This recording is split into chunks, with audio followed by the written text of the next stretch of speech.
ಎಲ್ರಿಗೂ ನಮಸ್ಕಾರ. ಸೌಮ್ಯ life style YouTube ಚಾನೆಲ್ಗೆ ಸ್ವಾಗತ. ನಾರ್ಮಲ್ ಚಿತ್ರಾನ್ನ ತಿಂದು ಬೋರ್ ಆಗಿದ್ರೆ ಈ ಥರ ಒಂದು ಸ್ಪೈಸಿ ಆ್ಯಂಡ್ ಟೇಸ್ಟಿ ಟೊಮೆಟೊ ಚಿತ್ರಾನ್ನ ಒಂದ್ಸತಿ ಟ್ರೈ ಮಾಡಿ.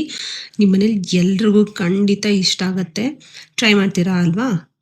ಹೇಗೆ ಮಾಡೋದಂತ ನೋಡೋಣ. ಮೊದಲಿಗೆ ಒಂದು ಪ್ಯಾನ್ ಇಟ್ಟು ಅದರಲ್ಲಿ ಒಂದು 2ರಿಂದ 3 ಸ್ಪೂನ್ ಆಯಿಲ್ ಹಾಕ್ಕೊಳ್ಳಿ. ಆಮೇಲೆ ಅದಕ್ಕೆ 1 ಟೇಬಲ್ ಸ್ಪೂನ್ ಸಾಸಿವೆ ಹಾಕ್ಕೊಳ್ಳಿ. ಸಾಸಿವೆ ಪಟಪಟ ಅಂತ ಸಿಡ್ದಿದ್ಮೇಲೆ ಅದಕ್ಕೆ ಸ್ವಲ್ಪ ಕಡಲೆ ಬೀಜ ಹಾಕ್ಕೊಳ್ಳಿ. ಇವಾಗ ಕಡಲೆ ಬೀಜ ಸ್ವಲ್ಪ ಲೈಟಾಗಿ ಫ್ರೈ ಆಗಿಬಿಡಿ. ಆಮೇಲೆ 1 ಸ್ಪೂನ್ ಉದ್ದಿನಬೇಳೆ ಹಾಕ್ಕೊಳ್ಳಿ.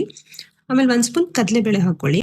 ಆಮೇಲೆ 5ರಿಂದ 10 ನಿಮಿಷ ಕೈ ಬಿಡ್ದಂಗೆ ಚೆನ್ನಾಗಿ ಫ್ರೈ ಮಾಡ್ಕೊಳ್ಳಿ. ಕಡಲೆಬೇಳೆ, ಉದ್ದಿನಬೇಳೆ, ಕಡಲೆ ಬೀಜ ಎಲ್ಲ ಸ್ವಲ್ಪ ಲೈಟ್ ಬ್ರೌನ್ ಆಗೋವರೆಗೂ ಫ್ರೈ ಮಾಡ್ಕೊಳ್ಳಿ. ಆಮೇಲೆ ಸ್ವಲ್ಪ ಕರಿಬೇವು ಹಾಕ್ಕೊಳ್ಳಿ. 2ರಿಂದ 3 ಈರುಳ್ಳಿನ ಉದ್ದುದ್ದಕ್ಕೆ ಹೆಚ್ಚಿಕೊಳ್ಳಿ. ಇವಾಗ ಈರುಳ್ಳಿನ ಇದ್ರ ಜೊತೆ ಹಾಕೊಂಡು ಚೆನ್ನಾಗಿ ಫ್ರೈ ಮಾಡ್ಕೊಳ್ಳಿ. ಈರುಳ್ಳಿ ಚೆನ್ನಾಗಿ ಸಾಫ್ಟ್ ಆಗೋವರೆಗೂ 1 ನಿಮಿಷನೂ ಕೈ ಬಿಡದೆ ಫ್ರೈ ಮಾಡ್ಕೊತಾನೇ ಇರಿ. ಈರುಳ್ಳಿ ಚೆನ್ನಾಗಿ ಫ್ರೈ ಆಗಿದೆ ಅಂತ ಅನ್ಸಿದ್ಮೇಲೆ 2ರಿಂದ 3 ಟೊಮೆಟೊನ ಮೀಡಿಯಂ ಸೈಜ್ ಕಟ್ ಮಾಡಿಕೊಂಡು ಈರುಳ್ಳಿ ಜೊತೆ ಹಾಕ್ಬಿಟ್ಟು ಚೆನ್ನಾಗಿ ಸಾಫ್ಟ್ ಆಗೋವರೆಗೂ ಅದನ್ನ ಫ್ರೈ ಮಾಡ್ಕೊತಾನೇ ಇರಿ. ಟೊಮೆಟೊ ಎಷ್ಟು ಸಾಫ್ಟ್ ಆಗಬೇಕು ಅಂದರೆ ನೀವು ಸ್ಮ್ಯಾಶ್ ಮಾಡಿದ ತಕ್ಷಣ ಸ್ಮ್ಯಾಶ್ ಆಗಬೇಕು. ಇದನ್ನು ಆದಷ್ಟು ಲೋ ಫ್ಲೇಮಲ್ಲಿ ಇಟ್ಕೊಂಡೇ ಮಾಡ್ಕೊಳ್ಳಿ. ಯಾಕಂದರೆ ಟೊಮೆಟೊ ಎಷ್ಟು ಚೆನ್ನಾಗಿ ಬೇಯುತ್ತಲ್ಲ ಅಷ್ಟು ಚೆನ್ನಾಗಿ ನಿಮ್ಮ ಗ್ರೇವಿ ಟೇಸ್ಟಿಯಾಗಿರತ್ತೆ.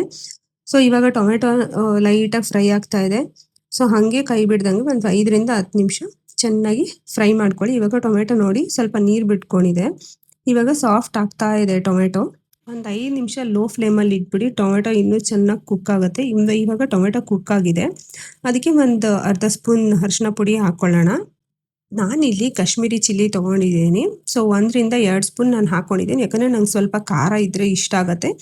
ಆಪ್ಷನಲ್ಲು 1 ಸ್ಪೂನ್ ಬೇಕಿದ್ರೂ ಹಾಕೋಬೋದು.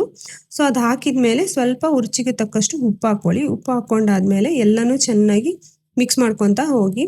ಅದು ನೀಟಾಗಿ ಮಿಕ್ಸ್ ಆದಮೇಲೆ ಲೋ ಫ್ಲೇಮಲ್ಲಿ ಇಟ್ಬಿಟ್ಟು 5ರಿಂದ 10 ನಿಮಿಷ ಕೈ ಬಿಡದೆ ಅದನ್ನು ಹಾಗೆ ಚೆನ್ನಾಗಿ ಮಿಕ್ಸ್ ಮಾಡ್ಕೊಳ್ಳಿ. ಯಾಕಂದರೆ ಖಾರ ಉಪ್ಪು ಎಲ್ಲ ನೀಟಾಗಿ ಹೊಂದ್ಕೋಬೇಕು ಟೊಮೆಟೊ ಜೊತೆ. ಅದಾಗಿದ್ಮೇಲೆ ಒಂದು 5 ನಿಮಿಷ ಹಾಗೆ ಲೈಟಾಗಿ ಫ್ರೈ ಆಗೋಕ್ಕೆ ಬಿಟ್ಬಿಡಿ. ಆಮೇಲೆ ಮೆಲ್ಲಗೆ ಟೊಮೆಟೊ ಫುಲ್ ಬೆಂದಿರುತ್ತಲ್ಲ ಅದನ್ನು ಸ್ವಲ್ಪ ಸ್ಮ್ಯಾಶ್ ಮಾಡ್ಕೊತಾ ಹಾಗೆ ಲೋ ಫ್ಲೇಮಲ್ಲಿ ಅದನ್ನು ತಿರುಗಿಸ್ಕೊತಾ ಇರಿ. ಲೈಟಾಗಿ ತಳ ಹಿಡಿಬಾರ್ದು, ಹಾಗೆ ನೋಡ್ಕೊಳ್ಳಿ. ಹಾಗೆ ಸ್ಮ್ಯಾಶ್ ಮಾಡ್ಕೊತಾ ಇರಿ. ಖಾರ ಉಪ್ಪು ಎಲ್ಲ ನೀಟಾಗಿ ಸ್ಮ್ಯಾಶ್ ಮಾಡ್ಕೊತಾ ಇರುವಾಗ ಟೊಮೆಟೊ ಜೊತೆ ಚೆನ್ನಾಗಿ ಹೊಂದ್ಕೊಳ್ಳುತ್ತೆ. ಅದರಿಂದ ಆದಷ್ಟು ನೀವು ಎಷ್ಟು ಲೋ ಫ್ಲೇಮಲ್ಲಿ ಇಟ್ಕೊಂಡು ಇದನ್ನು ಸ್ಮ್ಯಾಶ್ ಮಾಡ್ಕೊ ಅಷ್ಟೇ ಟೊಮೆಟೊ ಕೂಡ ನೀಟಾಗಿ ಪೇಸ್ಟ್ ಥರ ಆಗಿರತ್ತೆ. ಸೊ ಅವಾಗ ನೀವು ತಿನ್ನುವಾಗ ಆ ಫ್ಲೇವರ್ ನಿಮಗೆ ಬಾಯಿಗೆ ಚೆನ್ನಾಗಿ ಸಿಗ್ತಾ ಇರುತ್ತೆ. ಸೊ ಸ್ವಲ್ಪ ಲೋ ಫ್ಲೇಮಲ್ಲಿ ಇಟ್ಕೊಂಡೇ ಮಾಡ್ಕೊಳ್ಳಿ. ಇವಾಗ ಇದಕ್ಕೆ ಸಣ್ಣ ಕಟ್ ಮಾಡಿರೋ ಅಂಥ ಕೊತ್ತಂಬರಿ ಸೊಪ್ಪು ಹಾಕ್ಕೊಂಡು ಇದನ್ನು ಅಷ್ಟೇ ಲೋ ಫ್ಲೇಮಲ್ಲೇ ಆದಷ್ಟು ನೀವು ಲೋ ಫ್ಲೇಮಲ್ಲೇ ಮಾಡ್ಕೊಳ್ಳಿ.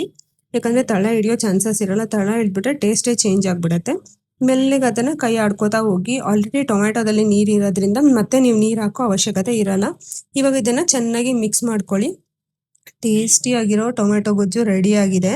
ಇವಾಗ ಇದನ್ನು ಬಿಸಿ ಬಿಸಿ ರೈಸ್ ಜೊತೆ ಆದರೂ ತಿನ್ಬೋದು, ಇಲ್ಲ ಚಪಾತಿ ಜೊತೆ ಆದರೂ ತಿನ್ಬೋದು. ಟೇಸ್ಟ್ ಮಾತ್ರ ಸಖತ್ತಾಗಿರುತ್ತೆ. ಇವಾಗ ನಾನು ಸ್ವಲ್ಪ ಗೊಜ್ಜು ತೊಗೊಂಡ್ಬಿಟ್ಟು ರೈಸ್ಗೆ ಹಾಕ್ಕೊಂಡು ಅದನ್ನು ನೀಟಾಗಿ ಮಿಕ್ಸ್ ಮಾಡ್ಕೊತಾ ಇದ್ದೀನಿ. ಸ್ವಲ್ಪ ಸ್ವಲ್ಪನೇ ಹಾಕ್ಕೊಂಡು ಮಿಕ್ಸ್ ಮಾಡ್ಕೊಳ್ಳಿ. ಯಾಕಂದರೆ ಜಾಸ್ತಿ ಆಗ್ಬಿಟ್ರೂ ನಿಮಗೆ ಟೇಸ್ಟ್ ಒಂಥರ ಬೇರೆ ಥರನೇ ಇರುತ್ತೆ. ಸೊ ಆದಷ್ಟು ಸ್ವಲ್ಪ ಸ್ವಲ್ಪ ಹಾಕ್ಕೊಂಡು ಮಿಕ್ಸ್ ಮಾಡ್ಕೊತಾನೆ ಹೋಗಿ. ಇವಾಗ ಸಖತ್ ಟೇಸ್ಟಿಯಾಗಿ ಫ್ಲೇವರ್ಫುಲ್ ಆಗಿರೋ ಟೊಮೆಟೊ ಗೊಜ್ಜು ರೆಡಿ ಆಗಿದೆ. ನೀವು ಈ ರೆಸಿಪಿನ ಒಂದ್ಸತಿ ಟ್ರೈ ಮಾಡಿ. ಟೇಸ್ಟ್ ಅಂತೂ ಸಖತ್ತಾಗಿರುತ್ತೆ. ನಿಮ್ಮೆಲ್ರಿಗೂ ಖಂಡಿತ ಇಷ್ಟ ಆಗುತ್ತೆ. ಇದೇ ಥರ ಡಿಫ್ರೆಂಟ್ ರೆಸಿಪೀಸ್ ಬೇಕು ಅಂದರೆ ನನ್ನ ಪೇಜ್ನ ಫಾಲೋ ಮಾಡೋದು ಮಾತ್ರ ಮರಿಬೇಡಿ. ಖಂಡಿತ ಒಂದ್ಸತಿ ಮಾಡಿ ಟೇಸ್ಟ್ ಮಾಡಿ. Thank you so much.